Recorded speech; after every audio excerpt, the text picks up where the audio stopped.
A self-assessment tool called the Hospital Anxiety and Depression Scale was created in 1983 by Zigman and Smay, and has since been used to measure anxiety and depressive symptoms in a general medical population of patients in both inpatient and outpatient settings.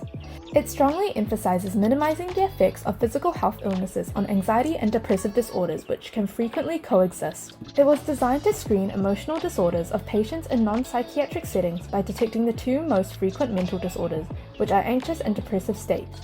Since it is specific to patients with organic disease, HADS aims to avoid reliance on aspects of these conditions that are also common somatic symptoms, which are but not limited to fatigue, loss of appetite, hypersomnia, and insomnia, that could be caused by the illness itself rather than being emotional distress expressions.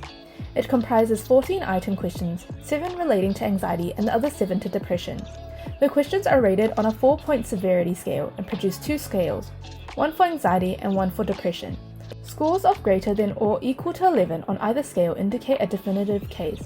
Anxiety and depression subscales are separate measurements. The HADS is currently broken down into 4 stages: normal, mild, moderate, and severe. Although HADS can be easily accessed online and downloaded for free, it is still important to note that a licensed mental health practitioner should be present to help the patient answer and access the test. To use our free HADS, follow these steps.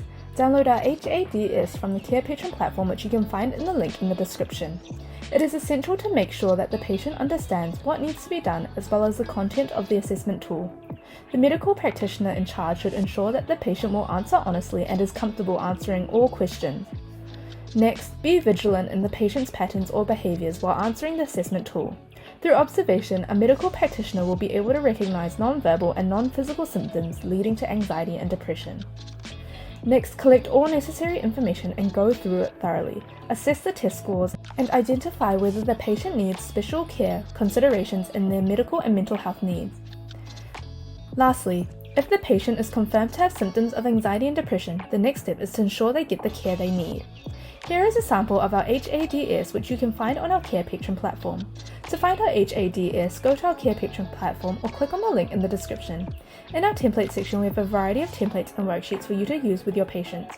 You can filter or type in the keywords to find the worksheet. Thank you for watching our video at Carepatron. If you enjoyed this video, give us a like. If you would like to see more videos like these, subscribe to our Carepatron channel or click on one of our recommended videos.